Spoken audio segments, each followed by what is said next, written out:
Now, some of this stuff's going to get a bit museum-y, so for those of you that are not from museums, just mentally cross out the word museum and put in whatever your organisation is. But I'm hoping that most of this will be applicable to most of you. I think the first thing to say is that, and I've been thinking this morning, this is kind of a bit of a revolutionary left-of-centre feel to the kind of things that we've been saying and the kind of people that are presenting it to you. And this kind of revolutionary feel meant that Culture Shock broke quite a few museum rules, which from my point of view is fantastic, because that's what we'd like people to do all the time. The first one was that the artefact and the story were the same. Now, if you're a museum, that's real head-crushing thought. Because usually, if you're a museum, you have a piece of Egyptian pottery. That's the artefact. It goes in a glass cabinet, and it looks all shiny and bright. But it is not the story. The story comes from the professionals decoding it, and sometimes crowdsourcing it. But the story is entirely different. And the interpretation gets written up, and sometimes a few years later someone will come up with a bit of research and say, you know what, you were wrong about that, and the story changes. In this case, the story and the artefact were exactly the same. So that was a pretty serious challenge for museums, because they're not used to dealing with that. So there's an awful lot of head scratching going on about that. The other thing it did was created things, these stories, were things that the public knew more about than the museum professionals. And that was quite upsetting to some people too. And I'm not talking about just here, but because it's been done elsewhere too. It challenged the traditional centre of expertise and control and moral authority about who's in charge of these things, where do they get told, who do they get told to. Because the people that have told you have given a part of themselves to your institution. And that is an entirely different prospect than talking about something which is a little bit more anodyne, a bit historical, a bit different, because they're not going to show up and say, oi mate, I don't want you showing that there, or I think you've got that wrong, or why did you put it with this, and can I have a word about that? Which, in a way, is kind of full circle to that anecdote I told you about the other museum who didn't want to do it because it was within 300 years. So that's a pretty serious challenge. Some of the other things were, this project insisted that people get into the storerooms and the warehouses and have a look at the stuff that's behind the scenes. Now, museums, I'm accepting Tyne and Weir from this, but museums on the whole are pretty rubbish at that, because they have a culture of prohibition. They don't like you touching things, which is why everything's in cases. They don't like you interacting with anything. They certainly don't like you going behind the scenes and digging around in the stores and figuring out what the hell's in there and why they've got so much stuff and none of it's on show. So this project, by forcing people to go into the warehouses, was really quite challenging for a culture in the museum sector, which is about prohibition in the main. I should perhaps say that I'm accepting Tyne and Weir from that again, just in case I didn't make that clear. It changed where people met the museums as well. So in the town centre shop, riverboat trips, screenings at fireworks parties and festivals, everywhere people were, this project followed them, which is very different to the way most organisations, most museums behave. In the museum sector, most of the policy and metrics is about turnstiles. It's about going through the door, click. You're another visitor, that's really great. We'll look at a graph of visitors at the end of the month, and we'll look at how, whether we're doing good exhibitions to get more people in. It's all about numbers, and this project was not about numbers. And again, that was a bit head-scratching, where the project followed people to where they were, instead of insisting that they came to the museum, which has its limitations. I mean, you'll all be aware that about 40% of people in this country visit museums. Or to put it another way, 60% of people don't visit museums in this country, which is too high. But maybe if museums did more projects like this and followed them to where they are and went into their world, it would be less than 60%. I think probably the most profound thing of all about this project was that it made the organisation face the digital world and figure out what that meant for them. And there is still a lot of figuring out to be done.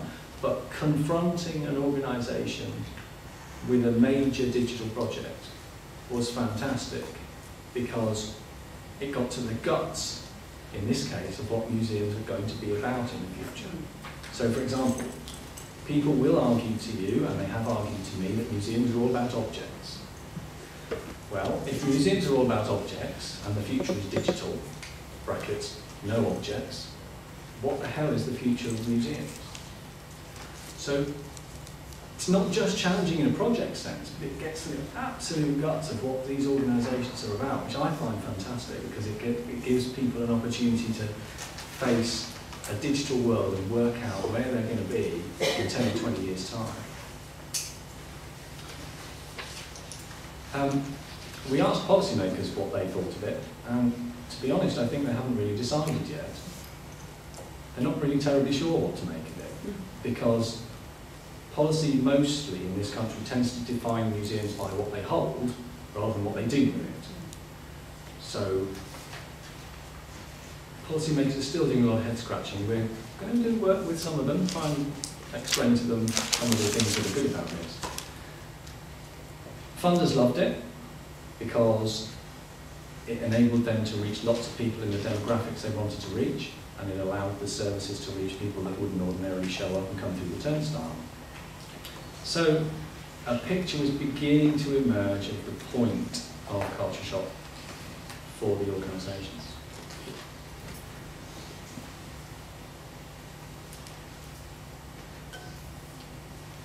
In a nutshell, the organisations got a much bigger audience because it was digital. They got a completely different audience demographic. They got a totally different relationship with that audience. So, for example, some of the things I said before, but also, in this case, and this gets a bit museumy again, they allowed people into the exhibition production process.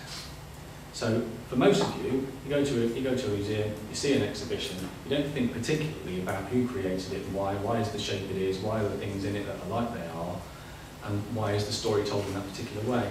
Well, Culture Shock allowed the public to get involved in that exhibition making process, which is almost unheard of. Because again, it's about partly what makes a profession is the language it creates for itself and the boundaries it defines for its operational area. And so, of course, letting the public into some of those things felt a little bit uncomfortable because it was pretty much challenging the basis of a profession which has been around for a little while. The confrontation with the digital world was another expansive thing. Most museums, most organisations, frankly, tend to use the digital world to recreate what they already do. So if you're a museum, you recreate a gallery online, and you recreate the shop, and you recreate all the other stuff that people would experience if they came to a real museum. Which is kind of weird, because people react to technology in this way quite a lot, and they don't think, what can I do that I couldn't do before with my real museum? And people play a little bit of catch up, so they'll have a Twitter feed, or they'll have Facebook pages. But they're mostly going, well, me too, it's a technology that might be passing us by. But this kind of project gets people to face a different kind of digital challenge. It's not about replicating what we do, it's about doing something completely different. And that's what technology is really powerful at.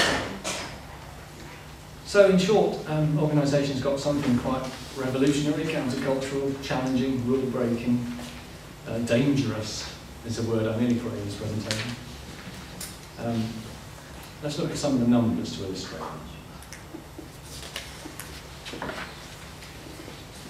Culture Shock reached a lot of people.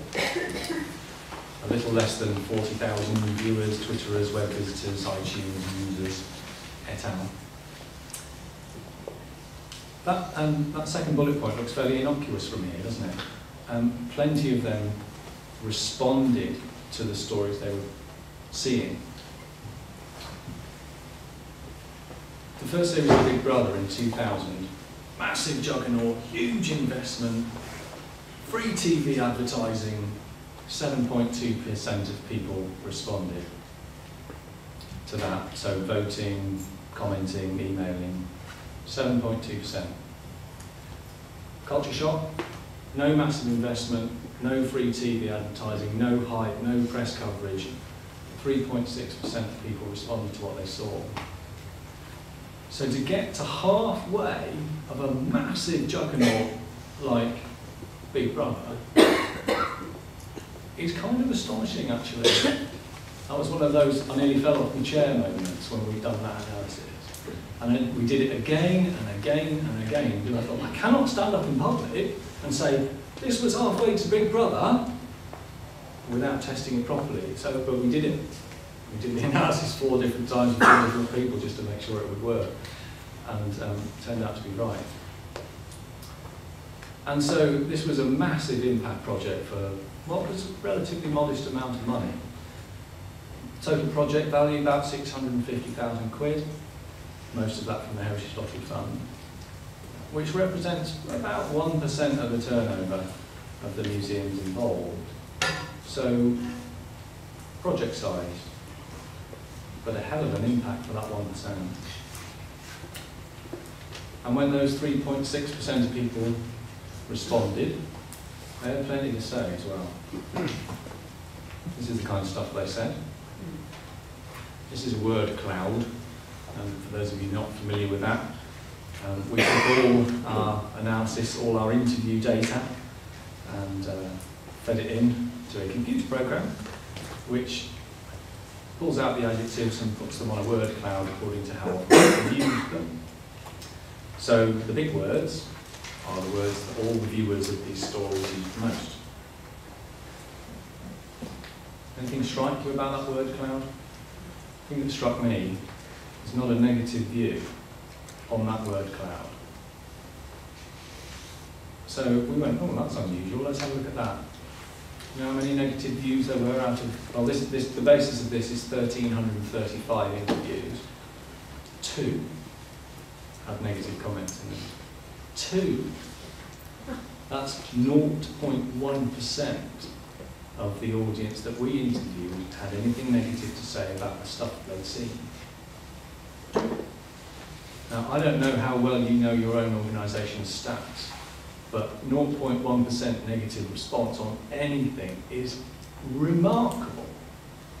There are most commercial organisations would kill for that kind of level of engagement with their people, their audience. So in short, people love these digital stories to bits.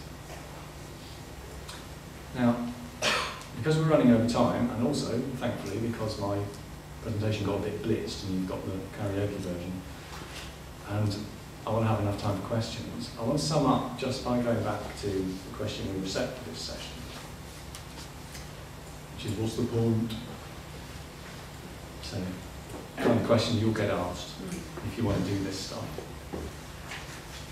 I think the point is, if you want to engage new people, more people, and in a whole different way, if you want to face your organisation up squarely to the challenge of a digital future, if you want to make a difference to people's lives and help them change, and not just distract them for a while with something like a glitzy ornamental exhibition, if you want to change the way your organisation thinks about itself, its audience, and its place in the world, then I think you probably ought to copy Culture Shock and do a fantastic digital storytelling project. Well, what do you think? I'm happy to take your questions to find out. I'm not sure how much time we've got left. Okay. Let's thank Chris first.